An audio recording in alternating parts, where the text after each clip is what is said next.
pessoal, começando mais uma live direto da redação da Pais e Filhos. E dessa vez a gente vai falar sobre um assunto que, pra quem já acompanha a gente nas redes sociais, já ouviu bastante, já tá por dentro, que é o site Antes de Mim. Pra quem não ouviu, a gente explica agora.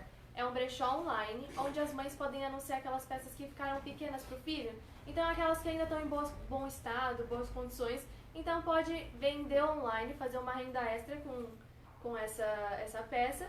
E o melhor de tudo, além desse espaço para fazer um dinheirinho a mais, tem um espaço anônimo para as mães deixarem uma confissão. Então aquele desabafo, aquela que você precisa pôr para fora, mas você às vezes tem medo de pôr para fora e ser julgada, enfim. A gente tem esse espaço que anonimamente você escreve e pode contar um pouco sobre essa experiência. E hoje a gente trouxe aqui a educadora parental Thelma Abraão, que é mãe do Lourenço e da Luíse, para comentar um pouco dessas confissões pra gente e ajudar você que tá aí, às vezes sem saber muito como lidar, enfim, qual a melhor escolha, como fazer. E o tema de hoje, como lidar com a culpa após o nascimento dos filhos. Então, começando aqui, muito obrigada. Obrigada a você pelo convite, pela oportunidade de estar aqui falando. E então, começando as confissões agora. A primeira, não é justo ser responsável pelo filho, trabalho, casa e marido, e o marido apenas por si só. Ah, mas não é justo mesmo, né? Ainda mais hoje em dia que a mulher trabalha, e muitas vezes até mais do que o próprio marido, né? Então, é muito importante ter essa divisão de tarefas em casa. Os pais precisam se revezar, né? Se ajudar, tanto nos cuidados diários, né? De banho, alimentação, do sono, quanto também na educação do filho, né? A mãe não tem um filho só e o pai também tem que participar. O pai não tem que ser só um ajudante da mãe, ele tem que contribuir com 50% dele, né? E se esse pai não está ajudando, você indica alguma forma que a gente possa conversar, de alguma forma fazer ele participar? Tem alguma dica? Olha, a dica é sempre diálogo, ele se instruir, estudar, por exemplo, a disciplina positiva, entender a importância, né, dos pais estarem juntos e alinhados na criação e na educação da criança. Então, o pai, por exemplo, tem uma forma de lidar que é diferente da mãe, então a criança precisa realmente dos dois, né? Sem dúvida. E também nessa questão, o diálogo, falar um pouco sobre isso. E também a questão de que não faz mais do que a obrigação também. Claro, porque o pai ele acha assim, eu tô te ajudando. Não, você não tá ajudando, você tá cumprindo o seu papel de pai. E a mãe também, ela tem que confiar que o pai é capaz de cuidar da criança. Porque tem muita mãe que fala, não, mas deixa que eu faço, porque você não vai fazer do jeito que eu acho certo. Sim. Claro, pode ser que ele não faça do jeito que você realmente gostaria, mas é o jeito dele. E o jeito dele também pode ser bom. Então, acho que a mãe, às vezes elas reclamam que estão sobrecarregadas, mas muitas vezes elas também não delegam para que o pai faça. Não dá uma abertura não dá. também. Então, ok, confia que seu marido é capaz de dar um banho, talvez não vai ficar tão limpinho e cheirosinho como você está acostumada, mas é importante deixar com que ele aprenda a lidar com a criança, se for bebê ainda, muito mais, né? E dar liberdade para ele agir da forma que ele gostaria, não como ela gostaria que ele fizesse, né? Entendi. E em relação aos filhos também tem alguma questão de você falar, não é só seu pai, tem também eu, enfim, alguma questão assim, de incluir ele nessas questões. Vou perguntar, quero fazer alguma coisa, vou perguntar pra minha mãe. O papai também pode falar. Na verdade, é muito importante o pai e a mãe estarem alinhados no que pode, o que não pode. Esse negócio assim, pergunto pra minha mãe, a minha mãe deixa. Pergunto pro meu pai, ele não deixa. Isso não é bacana. Então, o ideal é que os dois estejam alinhados, né, no que pode, no que não pode.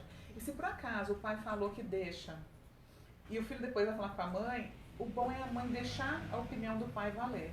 E depois ela conversa com ele, olha, não acho bacana, não era assim. Porque quando você desautoriza um dos pais na frente do filho, ele percebe que existe ali uma divergência de opiniões e isso enfraquece, né, o casal, os pais em conjunto aí para tomar decisão. Já vai. E aí, então mais uma confissão. Cada vez mais me sinto um fardo para todos e tudo. Minha filha de 3 anos só obedece raras vezes e quando ameaço chamar o pai dela. Estou cansada, estressada e perdida. Bom, é um sentimento comum, principalmente para mães de primeiras viagens, porque quando nasce um filho é aquela coisa, nasce uma mãe, né? Toda aquela mulher que você era antes, que você só cuidava de você mesma, que você tinha tempo para ir no salão, para fazer a unha, depilar, de repente sair para se divertir com as amigas, né? esse tempo ele fica muito escasso depois que nasce um filho, né? Uma criança pequena consome muito da mãe. Então, a mãe precisa entender que depois que ela é mãe, ela continua sendo mulher, né? Ela continua precisando ter amigas, ela precisa continuar cuidando dela. E tem que encontrar um tempo para cuidar de si no sentido de fazer o que gosta. Puxa, eu gosto tanto de fazer uma massagem, eu quero cuidar do meu cabelo, eu quero tomar um café com uma amiga. Então tem mãe que quando tem filho, ela esquece que ela precisa cuidar dela. Então começa a cuidar de casa, de filho, acorda de madrugada, não dorme direito, né? Não se arruma mais. E isso sobrecarrega a mulher. Chega uma hora que ela fala, meu Deus, eu não aguento, tô morta, né? Então ela precisa se recarregar. É importante tirar esse tempo para si. E quanto a obedecer, ameaçar, falar, vou contar pro seu pai, na verdade, tanto o pai quanto a mãe tem que ter autoridade de respeito, né? A questão do filho tem que respeitar. Agora é importante entender que entre os 2, 3 anos, a criança está passando pela fase dos terribles 2, né? Que é os terríveis 2, que na verdade é uma imaturidade neurológica. A criança tem muita dificuldade com o não, com o frustrar-se. Então, às vezes a criança grita, a mãe grita mais ainda, né? A criança dá birra, a mãe fica louca, quer pôr de castigo, bater. E quando a gente entende que essa fase é uma fase natural da infância e que o melhor que a gente pode fazer é ficar em silêncio, né, no momento de uma birra, de um choro excessivo, é você se manter calma, para você poder espelhar esse autocontrole. E quando a criança se acalmar, você conversa com ela. Sim, né? Não responder na mesma moeda, né? Não, porque se ela grita, você grita mais, você na verdade vai estar ensinando que é assim que lida, né, com a situação. Quando você espelha o autocontrole, espera essa criança se acalmar, filho, mamãe te ama, mas isso que você fez não é certo. Agora que você se acalmou, a gente vai conversar sobre isso, né? Não é assim que faz. E explica qual é a maneira correta de agir. Só que quando a mãe está muito sobrecarregada, é difícil ela conseguir manter esse autocontrole, né? Ela fala, meu Deus, mas já vai começar tudo de novo, e entra naquele desespero. Então, é muito importante essa questão de buscar cuidar de si mesma, respirar fundo, ter um tempo para se acalmar, para conseguir lidar com esses desafios aí dessa idade. Então, né? É sempre melhor, assim, dar um tempinho, depois você acha, quando a criança também não estiver Isso. já naquele Tanto você quanto o filho. intenso. Até porque quando a criança está gritando, ela não vai te ouvir, ela não vai aprender nada. Não adianta você querer ensinar uma lição no momento da birra, no momento do grito, né? Então, para ensinar educação emocional também para a criança, a gente precisa primeiro ter esse autocontrole, né? Ter essa calma, entender que isso passa também. Depois dos 5 anos começa a melhorar bastante. E como, assim, acho que nesse momento é difícil você ter calma, assim, o que você Muito. diria para essas mulheres para tentar ajudar, porque... Olha, eu diria que eu já fui uma louca que gritava, que também que dava uns tapas, eu já fui essa mãe. Eu busquei entender, conhecer uma nova forma de educar, né? Hoje eu sou educadora parental, eu conheci a disciplina positiva, estudei, apliquei, funcionou super bem. Então, assim, o autoritarismo, a punição, a ameaça, nunca vai ser o melhor caminho para a gente conseguir que os nossos filhos colaborem e que eles façam o que precisa ser feito. Então, a gente tem que aprender a ser gentil e firme ao mesmo tempo. Então, os pais, ou eles são muito bonzinhos, deixam o filho fazer tudo o que quer, ou é muito bravo, punitivo demais, castiga demais. Então, nenhum desses dois extremos são bacanas, né? Então, encontrar o equilíbrio para educar um filho, ser gentil e ser firme ao mesmo tempo, é um caminho desafiador, mas é um caminho que traz muitos frutos positivos. Porque a criança, quando se sente respeitada, né, quando você fala para ela, filho, isso que você fez não foi certo, por isso, por isso e por isso, o que você pode fazer da próxima vez para isso não acontecer novamente?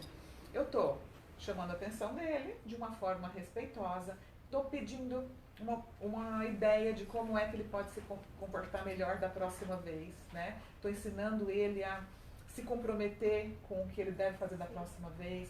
Então, é um exercício, na verdade, para os pais, aprender a educar uma criança dessa forma, né? Mas vale super a pena. Então, nesse caso, ameaçar ainda mais dizendo que vai contar para o pai, não de jeito nenhum, porque fala, peraí, por que você tem que chamar o meu pai? Quer dizer que você não consegue né? Você não consegue? Então, faz a mãe de gato e sapato, né? Porque eles são muito astutos mesmo. Então, vamos continuar aqui com mais uma confissão. Tenho medo de estar com depressão pré-parto, pois não sinto amor pelo meu bebê, como dizem que mãe sente. Pré-parto ou pós-parto? Pré. Antes do neném nascer. Exatamente, antes. Esse amor não é diferente do que sinto pelo meu esposo e pela minha irmã. Bom, é que ela não, realmente ela não conhece esse sentimento, né? Quando a gente não é mãe, tudo que a gente pensa é só aqui, no racional, né? Você está sentindo, pensando, imaginando como é que vai ser. Então, eu falo, quando a gente não é mãe, por exemplo, você escuta uma criança chorando, você fala, ai meu Deus, como é que essas mães aguentam esse menino chorando, né? Depois que você tem um filho, o seu filho vai chorar e você não vai agir dessa forma. Então, eu falo sempre que quando nasce um filho, nasce uma mãe, porque você vai acessar sentimentos e emoções que você nunca acessou antes, né? Então, não se preocupa com isso, na verdade, deixa que a natureza toma conta e vai dar tudo certo, confie, né? E também é legal se deixar levar, né? Às vezes viver aquela emoção. Tem muita mãe que tem medo, né? O que está me esperando pela frente, meu Deus. Então, confia, né, na sua capacidade de se entregar para a maternidade. E a gente aprende tanto com os nossos filhos, né? E é uma natureza, a natureza toma conta, é dia após dia. Então, um passo de cada exatamente. vez, e esse amor, esse sentimento controla vai ser construído. Essa ansiedade, vive o momento da gestação que passa tão rápido também, né? E aproveita que a sua hora vai chegar. Depois você vai me contar isso. Mas se de repente uma mãe assim já teve um filho e fala, eu não sinto um amor diferente do que eu sinto pelo meu marido. Depois que nasceu familiar. o filho, você está falando? Depois nasceu o filho, ela não ama o filho. Não um amor diferente, porque às vezes a gente cria essa ilusão de ser mãe é um amor que é sobrenatural, é algo que você nunca sentiu. E às vezes algumas mulheres podem sentir o mesmo amor que sentem por outros parentes, outros amigos. Olha, essa pergunta é um pouco complexa, mas eu vou te explicar uma coisa. Quando a mãe teve uma infância muito difícil, quando essa mãe carrega dores emocionais que vêm aí da própria infância, pode ser algum tipo de trauma, dificuldade de relacionamento com a própria mãe, com o próprio pai, a pessoa às vezes não teve uma infância feliz, ela pode transferir tudo isso quando ela se torna mãe.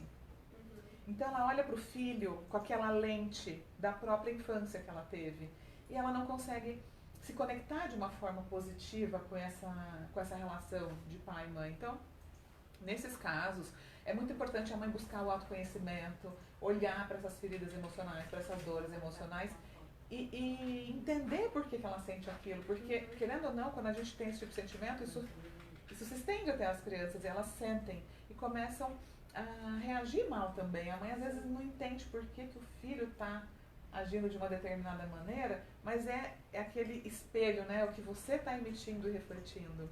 Então talvez é trabalhar mais consigo mesma do que com na relação a insatisfação talvez dela com ela mesma. Porque quando a gente está bem com a gente está feliz, o amor, ele flui, né? Com muito mais naturalidade. Para todo mundo, inclusive, não só para os filhos, né? Então, mais uma aqui. Meu filho está perto de nascer, mais uma futura mamãe. Idealizei tudo, porém tenho medo do parto. Medo de não conseguir realizar tudo e não ser uma boa mãe como sempre quis e planejei. Acho que essa é uma insegurança super natural e comum. A gente acha que a gente não vai saber cuidar do filho, que pelo amor de Deus, o que eu vou fazer da minha vida, né? Alguém vai ter que me ajudar, mas, gente, é instintivo demais, né? Eu mesma, quando fui mãe, eu nunca tinha cuidado de uma criança antes, e eu comecei a ler um monte de livro, falei, nossa, vou ter que estudar, né? Porque eu não sei como fazer. E quando meu filho nasceu, foi super natural. Realmente você consegue fazer isso, né? É claro que tem muita mãe que quer ser uma mãe perfeita. Isso não existe, ninguém é perfeito. Nenhuma mãe é perfeita, nenhum ser humano é perfeito. O que a gente pode sim é aprender a errar menos, né? Errar bem menos. E é sempre o que eu falo, é a partir do autoconhecimento, do autocontrole, do desenvolvimento da inteligência emocional. Estar aberta para conhecer essa criança que chegou na sua vida, porque ninguém é igual a ninguém, seu filho não vai ser igual a você, ele é único. E estar aberta para conhecer essa criança, como ele realmente vai ser, e não como a gente gostaria que eles fossem, né? E aqui a gente também acredita na frase que você falou, que quando nasce um filho também nasce uma mãe. Exato. E pensando nisso, uma mãe também está ali para aprender, assim como o filho, todos os dias. É um crescimento sem fim, né? Diário. Então se permitir também ter esses erros, esses claro, ela vai errar sim, tá tudo certo, não tem problema. Quando a gente erra, o importante é assim, puxa, errei, posso ser melhor do que isso. Ok, corrija esse erro, amanhã você vai ser melhor, né? E já aproveitando, a gente já tem recebido aqui comentários. Então, a Daniela Pinho falou: no meio da correria do dia a dia, com casa, trabalho e marido, fica muito difícil não explodir com os filhos. tem um menino de 7 e uma menina de 4 anos. Você tem alguma dica para educar sem gritar? Tenho sim. É a mesma que eu uso. Também tem um de 3, um de 5 e eu gritava bastante, né? Primeiro de tudo, a gente precisa entender por que a gente sente essa raiva, né? O ser humano, a gente tem a questão emocional. Bom, eu teria que falar um pouquinho de neurociência até para explicar, posso falar? À vontade. Bom, no nosso cérebro, a gente tem uma parte que chama amígdala cerebral, que é onde moram as nossas emoções mais profundas, né? Quando a gente tá com muita raiva, aquele negócio que você fica cego de raiva, ou porque o filho tá dando birra, ou porque você brigou no trânsito, tá com raiva de alguém, quem toma o controle do nosso cérebro é a amígdala, não é a amígdala da garganta, é a amígdala cerebral. E o nosso, imagina que aqui é a amígdala e aqui é a parte onde eu raciocino, meu córtex frontal. Imagina que quando você está com muita raiva, a tua razão desliga. E essa parte emocional toma conta do teu cérebro. Isso acontece quando uma criança está dando birra. Isso acontece quando uma mãe está muito brava gritando. Então, como é que a gente consegue impedir que isso aconteça? Primeiro de tudo, a gente não consegue controlar uma emoção, mas a gente consegue escolher a reação que a gente vai ter diante dessa emoção.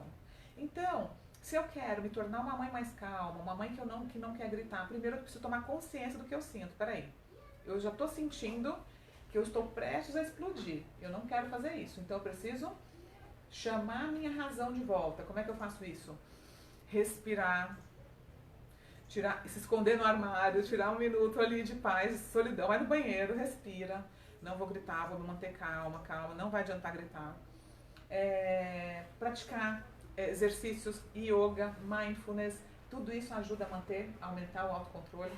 Mas no momento ali do estresse, o melhor que eu tenho a dizer é: reconheça que essa emoção está chegando, traga ela para sua consciência, entenda que gritar não vai resolver, aliás, só piora, porque quando você grita, teu filho chora mais, ele grita mais, fica aquele tumulto em casa. Então, cuide de você, tira um tempo para você durante o dia, talvez antes de chegar em casa, ouve uma música relaxante, já se prepara para dedicar um tempo de qualidade para os filhos, porque no final do dia, o pai e a mãe estão cansados de tanto trabalhar.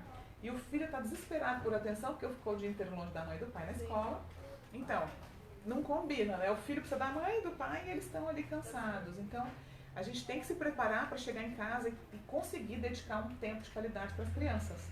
Antes de fazer comida, antes de tomar banho, já chega preparado para encher esse copo de atenção positiva, de amor, de conexão. Quando você consegue fazer isso, as crianças tendem a se comportar muito melhor. Entendeu? E caso isso se repita, enfim, alguma situação que ela queira gritar, você ela lembrar, trazer para consciência que gritar não vai fazer a situação melhorar. E quando a gente não faz essa questão de dar o amor e o tempo de qualidade que a criança precisa, a gente vai ter que acabar lidando com o mau comportamento. Porque a criança precisa se sentir amada, aceita e conectada todos os dias com os pais. Então eu falo, de todo jeito a gente vai ter que dedicar tempo para os filhos. Então, se não é para dedicar tempo, o que é melhor? Você dedicar tempo fazendo o que você precisa fazer, que é dar amor, brincar, um tempo de qualidade juntos, olhar no olho, abraçar e beijar. O que é mais fácil? Você fazer isso ou você lidar com o mau comportamento? Então, eu acredito que sempre vai ser melhor você fazer essa conexão emocional para impedir que o mau comportamento no final aconteça. Muito compensa. Então, mais uma confissão aqui que chegou. Tenho 28 anos, sou mãe de 4 meninas. Tem horas que dá vontade de sair correndo, crianças chorando e a mais velha sendo desobediente. E sem contar o marido, que só Jesus na causa. Oh, meu Deus! Toda mãe sabe o que isso aí significa, esse desespero, ela não vai sair correndo. Mas a resposta vai ser de novo, ela precisa ter um tempo para ela. Com 4 filhos, provavelmente ela não está conseguindo tirar um tempo para ela, né? E esse tempo para se abastecer, a mãe ela se doa muito. Ela se doa. Mas ela tem que lembrar que ela também precisa de cuidados. Ela também tem que se abastecer. Então, cadê essa rede de apoio? Cadê alguém para ajudar? Né? Cadê? O que ela precisa fazer para poder se reabastecer? Sim. Então, às vezes, essa corridinha faz bem, assim. Dá essa corrida um pouco da vida, se com cuidar. Certeza. Às vezes. E a mãe não tem que sentir culpa por fazer isso, sabe? Muita mãe tem culpa, mas vou deixar meu filho em casa 1 hora ou 2 para cuidar de mim? Sim, Vai, porque se você não estiver bem, seus filhos não ficam bem. Qual que é o maior presente que você pode dar pro seu filho? É uma mãe feliz, um pai feliz, não é? Com certeza. Nenhum filho quer ver uma mãe lá brigando, chorando, reclamando da vida. É a pior coisa que tem, né? Então o filho ama muito a mãe e quer que essa mãe esteja bem. Então ela tem sim que procurar cuidar de si e chamar o marido para participar, com certeza. Sabe? Deixa os filhos lá com o marido, ó, tô saindo, daqui 2 horas eu volto, tem que dar banho nesse, dar comida para aquele e deixa ele assumir o cargo lá, entendeu? E como você falou, acaba sendo um espelho. Então se a mãe não tá bem, a criança não tem como Não, estar bem também, né? Com certeza. E às vezes tem a mãe que fala assim, ah, mas meu marido não faz nada, e ela começa a fazer tudo, porque ele não faz nada. Então, deixa de fazer um pouco. Delega para ele, ó, o seu papel é esse, o meu é esse, e começa a compartilhar as tarefas. Não vai assumir tudo com essa crença, ah, meu marido não faz nada. Não. Ele tem que fazer. Todo mundo tem que ter um papel dentro de casa, inclusive os filhos. Os filhos também têm que ter um papel dentro de casa. O filho também tem que arrumar o quarto dele, tem que organizar os brinquedos dele. Né? Brincou, fez bagunça, terminou de brincar, guarda tudo. Terminou de comer, tira o prato da mesa. Porque é muito importante que a criança se sinta útil e aprenda a colaborar em casa. Sim. Né? Então, ó, tem mais comentários aqui chegando diretos. Então, se vocês quiserem, comentem aí na live, façam as suas perguntas, porque a gente está aqui ao vivo e respondendo. Então, a Renata Miranda Rocha perguntou: como aplicar a disciplina positiva nessa era digital, onde os filhos estão cada vez mais viciados na tecnologia? Minha filha tem 9 anos e queria tirar esse vício dela, mas cada dia que passa acho mais difícil. Tá, primeira pergunta de todas. Você também é viciada em tecnologia? Porque, de novo, os filhos copiam um modelo. E quem é que deu esse celular para a filha? Não foi a mãe? Então, o que eu falo? O pai e a mãe, se quer que o filho saia do celular, eles também vão ter que sair do celular. Convidar essa criança, vamos andar de bicicleta, vamos dar uma volta no parque, vamos, sei lá, põe no esporte, vai ler um livro junto, compra um jogo para jogarem juntos e tira o celular. Sei lá, final do dia, chegou da escola das 6 às 9, proibido o celular para todo mundo, para o pai, para a mãe, para os filhos. Senão nunca tem tempo para a família se relacionar. Fica todo mundo ali fisicamente presente, emocionalmente ausente. A criança com o celular, o pai com o celular, a mãe com o celular, e aí não existe a conexão, né? Isso é muito, muito grave, gente. A tecnologia é algo que realmente destrói as famílias quando ela é usada de uma forma exagerada, né? Porque a criança que fica muito no celular, além dela apresentar problemas de aprendizado, de concentração, problemas cognitivos reais, ela fica com dificuldade de relacionamento, né? E a criança ela tem que se movimentar, ela tem que usar o corpo, ela tem que ir ao ar livre, sabe? Vai no parque dar uma volta, vai jogar bola, vai andar de bicicleta, fazer o que uma criança tem que fazer. Recuperar a infância das crianças. Um celular não é. Ninguém pode ter uma infância agarrado a um celular, trancado num quarto sozinho. Né? E a melhor forma de educar, então, é sendo exemplo? Sendo exemplo em primeiro lugar. Eu acho que você pode colocar uma cestinha em casa, para todo mundo, quando chega em casa, põe esse celular lá e limitar o tempo de tela. Então, você vai poder usar o celular meia hora de manhã, meia hora no final do dia. E é isso. Enquanto os filhos moram na casa dos pais, gente, é os pais que colocam as regras, não são as crianças, né? E se não estiver sendo assim, tem algo que está fora do lugar. E aquela questão de às vezes o filho está exaltado, enfim, você está num restaurante e dá um celular para acalmar? Olha, primeiro, você pode fazer isso porque é o caminho mais fácil, né? Agora a gente fala, educar, gente, educar dá trabalho, educar é difícil. O que é mais fácil? Eu te dar um celular ou eu explicar para você e lidar com aquela dificuldade no restaurante? É muito mais fácil te dar um celular. Sim. Mas eu estou ensinando você a lidar com as suas próprias emoções? Não. Eu estou ensinando você como é que se comporta na mesa de um restaurante? Não. Então, gente, eu acho assim, a criança tem sim que aprender a ir no restaurante, ela tem que aprender a sentar na mesa, a comer, né, usar o talher. E quando uma criança está comendo, vendo no celular, não está aprendendo a participar, a conversar, claro que você pode dar um celular depois de 1 hora que você já está sentado na mesa, a criança já comeu, já socializou, tudo bem, dá um celular. Mas do início ao fim, não recomendo, porque a gente precisa desenvolver nos nossos filhos habilidades de vida. E entre elas está o quê? Socializar, saber se comportar, né? Saber ficar em silêncio quando precisa ficar em silêncio. Viver em sociedade de forma geral, sem um celular. Exatamente, porque senão é um alienado, né? Quer dizer, o cara só fica quieto, você dá um celular. e ele não aprendeu o Começa autocontrole. a ser compensa, né? Uma Exato. compensação, na verdade. E não você precisa educando mesmo. Com certeza. Tem mais uma pergunta, então eu vou fazer aqui. O Leandro Nigri perguntou: pai e mãe precisam falar a mesma. Primeiro ele afirmou: pai e mãe precisam falar a mesma linguagem. Na prática, como aplicar isso com segurança familiar? Perigoso sair voar prato pra lá, né? Então, gente, na disciplina positiva a gente aborda esse assunto. Claro, o pai vem de uma educação, a mãe vem de outra educação, e muitas vezes os pais não estão de acordo, né, na forma de educar o filho e tomar uma atitude. O que não pode acontecer é um ficar desautorizando o outro na frente do filho. O importante é, com frequência, talvez uma vez por semana ou duas, depende da demanda, esse pai e essa mãe sentarem para conversar. E um bom começo é eles começarem concordando com o que eles têm em comum. Sabe? Ok, nós dois concordamos que isso tem que ser assim. Próximo desafio, o que é que você concorda e eu não? Ok, então tentar chegar num acordo. E sempre que um falar algo, o outro não pode chegar lá e falar não, não é assim. Depois faz um sinal, né? Não deixa o filho... Deve ser bem. Daqui a pouco a gente conversa. Então, tem que ir se alinhando. E um pai tem que entender que o outro vem de uma educação diferente e tem uma visão de vida diferente dele. Então, não existe uma verdade absoluta, né? A gente tem que estar aberto para ouvir a importância de um valor para um pai e a importância de algum outro valor para a mãe.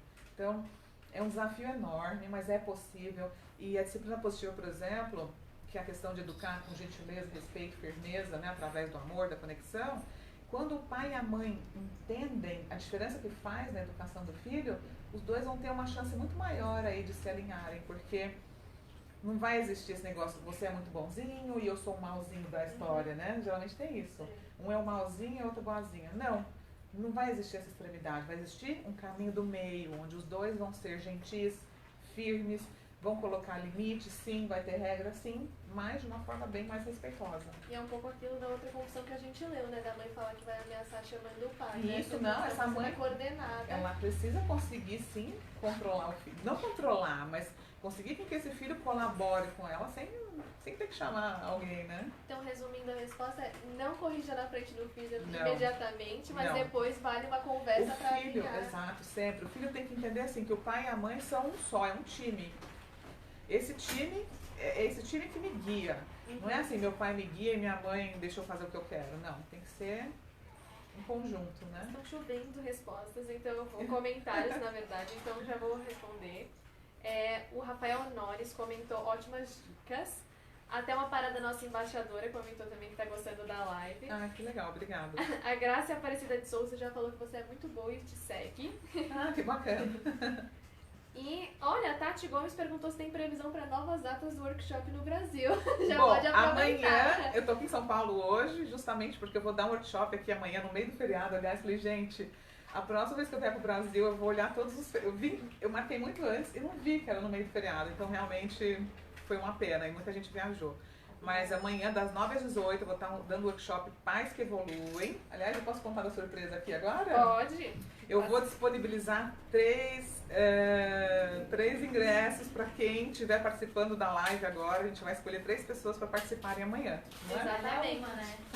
Respondeu é uma. Exatamente, você acabou de ganhar, no caso, A já Tati, perguntou, já tá ela mora em envolvida. São Paulo? Exatamente, acho que é a Tati. Tati, responde aí pra gente, eu não consigo saber daqui, responde aqui na Você pra mora em gente. São Paulo, tem Se que você quer é ir de no São workshop, Paulo. quem estiver aqui. Mas se sim, já está mais do que convidado, o convite sim. já é seu.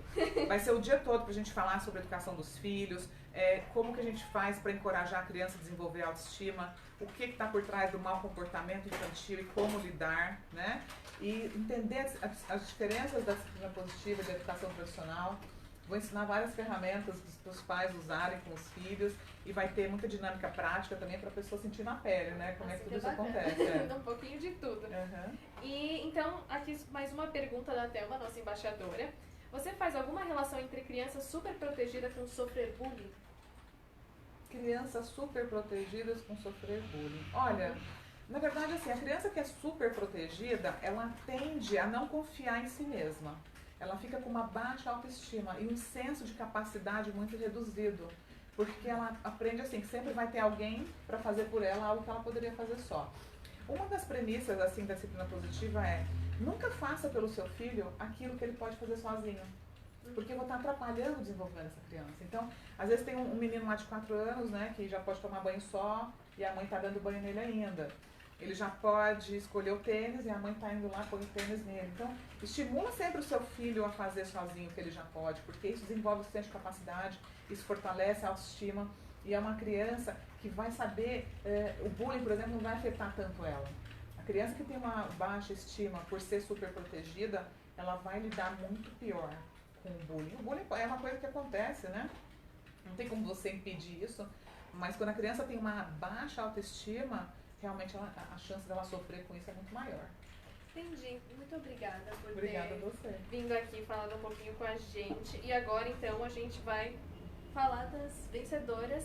Então, você quer explicar um pouco mais sobre o workshop? Sim, posso falar. O workshop, na verdade, gente, eu desenvolvi esse curso nos Estados Unidos, eu moro lá. Eu sou educadora parental certificada em disciplina positiva e inteligência emocional. E eu desenvolvi um curso para pais que chama Processo de Parentalidade Positivo. Esse curso eu dou em 3 dias nos Estados Unidos. Aqui no Brasil eu dou um workshop, é um resumão desses 3 dias.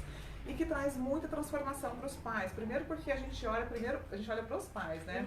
A gente pensa assim, meu filho precisa mudar, meu filho está terrível. Na verdade, quem tem que mudar são os pais, não são os filhos. Quando a gente muda, os nossos filhos também mudam, né? Porque nós somos o modelo dele, do espelho. Então, é um workshop bacana para você tomar um choque de realidade. Você sai de lá assim, já mudado, sabe?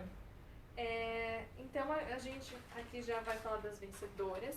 Então, a Tati Gomes, que comentou, vou até perguntando pra você Ela sobre o mora em São Paulo? workshop. Ela respondeu a gente. E a Renata Miranda Rocha e a Thelma Parada também. Então, meninas, vocês estão convidadas para o workshop amanhã. Quais são os horários? Das 9 da manhã às 18. E você pode falar o lugar? Sim. Vai ser na V-Work Coworking, na rua Francisco Tramontano. Elas podem pegar aqui o endereço com você depois direitinho? Porque eu não lembro agora. Claro. Depois a gente entra em contato com vocês por inbox do Facebook e a gente passa explica todos melhor. Os detalhes, a gente já passa. Então, serão super bem-vindas, gente. Então é isso. Muito obrigada pela sua participação mais uma vez. E para quem já ouviu um pouco do site antes de mim, vai lá, deixa a sua confissão. Faz bem colocar pra fora, não é esse exercício. E eu quero dar um recadinho também que eu não falei. Pode dar. Todos os dias eu dou dicas também no meu Instagram, Thelma Abraão, ou então Positive Parenting Education, eu faço lives também, falo sobre disciplina positiva, ajudo os pais, dou várias dicas para os pais aí lidarem com os desafios dos filhos. Então, quem tiver interesse em saber mais, me segue lá. Muito bacana. E vocês continuam aqui com a gente, conhecendo mais sobre o site antes de mim, sobre as confissões em nossas redes sociais, no site. Enfim, muito obrigada. Um beijo, obrigada.